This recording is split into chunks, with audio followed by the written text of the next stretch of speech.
Nouvelle vidéo les gars. Aujourd'hui, on va parler de comment améliorer son anglais en 1 mois et demi à Toronto. Je vais vous expliquer comment j'ai fait pour passer d'un niveau A1 à un niveau B1 plus B2 en anglais en l'espace d'1 mois et demi à Toronto. Il faut savoir que mon niveau d'anglais avant de partir, il était catastrophique. Pour toutes les personnes qui me connaissent et qui vont voir cette vidéo, savent. Mon niveau d'anglais vraiment était catastrophique. Donc, si moi, j'ai réussi à avoir un niveau convenable qui me permet de travailler à Toronto en tant que serveur, vous pouvez tous parler anglais. Croyez-moi, vous pouvez tous parler anglais. Donc pendant longtemps, j'ai essayé d'apprendre l'anglais en regardant des vidéos YouTube en anglais, en mettant mon téléphone en anglais, en écoutant tous les conseils que je voyais sur YouTube de tous les YouTubeurs. Oui, regardez des vidéos en anglais. Oui, mettez votre téléphone en anglais. J'ai tout fait, j'ai tout fait, j'ai tout fait. Je n'arrivais pas. Je n'arrivais pas à parler anglais. Je n'arrivais pas à comprendre l'anglais, littéralement. Je n'arrivais pas à comprendre l'anglais, même en faisant ça. Donc, si vous êtes dans la même situation que moi, regardez cette vidéo parce que je vais vous donner ce que j'ai utilisé moi et ce qui a marché sur moi. Donc, si ça peut marcher sur vous aussi, tant mieux. Première petite astuce. Parlez tous les jours en anglais, même si vous parlez tout seul. Même si les gens vous prennent pour un fou, parlez tous les jours anglais. Moi, ce que j'ai fait, dès que je suis arrivé à Toronto, je connaissais littéralement personne. Personne.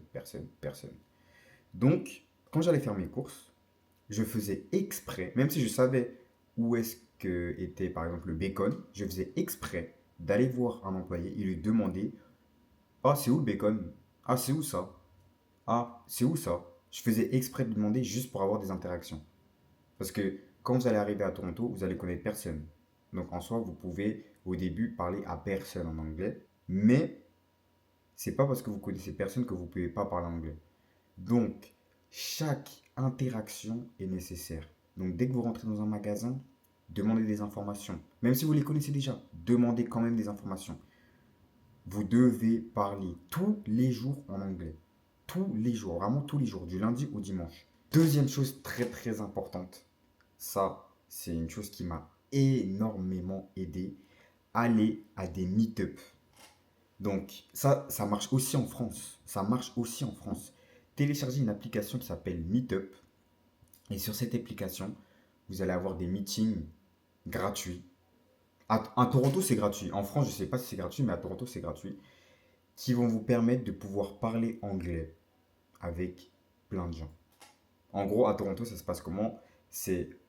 Généralement, ça se passe dans des églises ou dans des cafés. Vous venez, c'est gratuit. Et il y a énormément de gens qui viennent juste pour parler anglais. Vous avez une tutrice qui parle parfaitement anglais.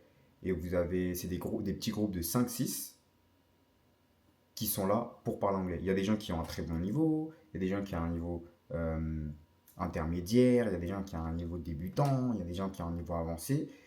Mais c'est parfait. Donc ça, c'est une chose qui m'a énormément aidé avant que je trouve un travail. C'est quelque chose que je faisais tous les jours, du lundi au vendredi. C'est simple. Je m'inscrivais à tout, mais vraiment à tout, tout, toutes les événements.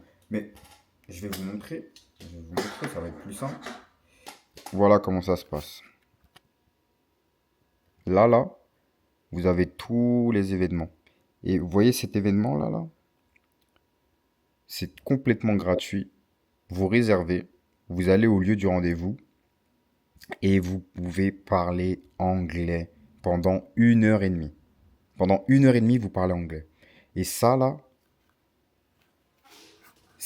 vraiment, c'est une chose qui m'a énormément aidé. Donc, pour toutes les personnes qui sont en France ou à Toronto, avant de partir, téléchargez ça.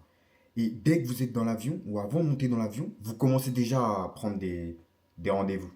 Au lieu de déposer vos bagages dans le Airbnb, au lieu de dormir, vous allez parler anglais.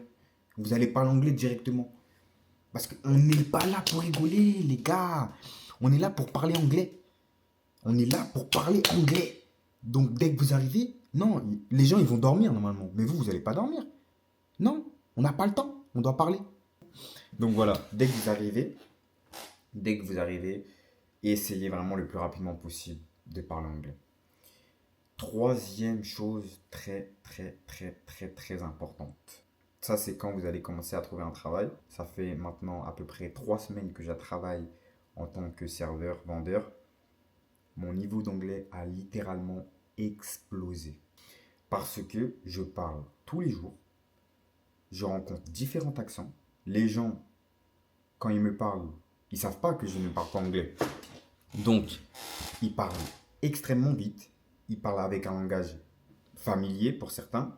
Donc, mon cerveau a dû s'adapter à énormément de choses d'un coup en très peu de temps. Et c'est la meilleure chose, je pense, qui ait pu m'arriver.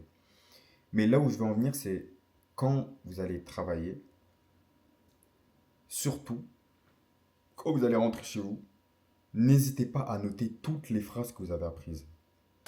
En fait, c'est hyper important de faire ça parce que ça va vous permettre d'enrichir votre vocabulaire hyper rapidement. Mais vraiment hyper rapidement.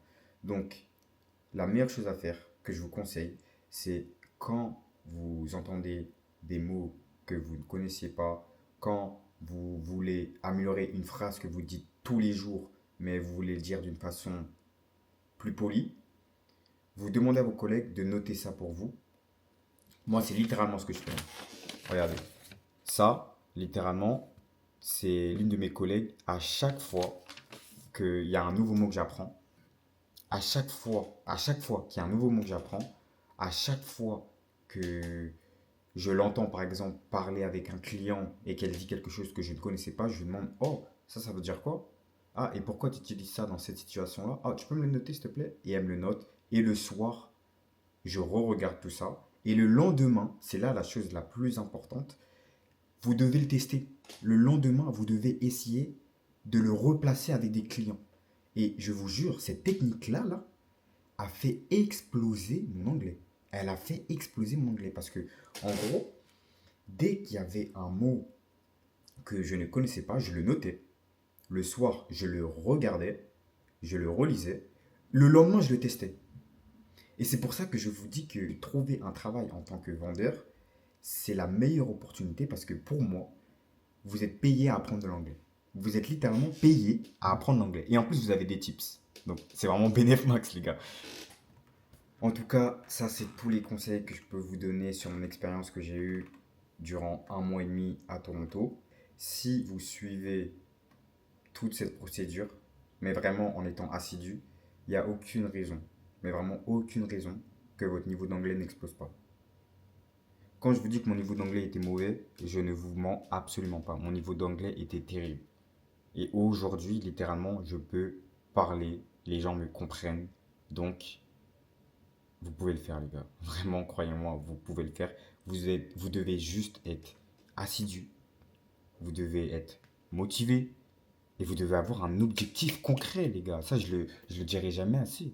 Vous devez avoir un objectif concret en tête. Donc, parlez anglais tous les jours, allez à des meetings, notez toutes les phrases que vous avez apprises et testez-les le lendemain. N'ayez pas peur de parler aux gens. Euh, Faites exprès d'avoir des interactions. Et si vous faites tout ça, les gars, croyez-moi, vous allez parler anglais très rapidement. Vous allez vraiment parler anglais très rapidement. Donc voilà.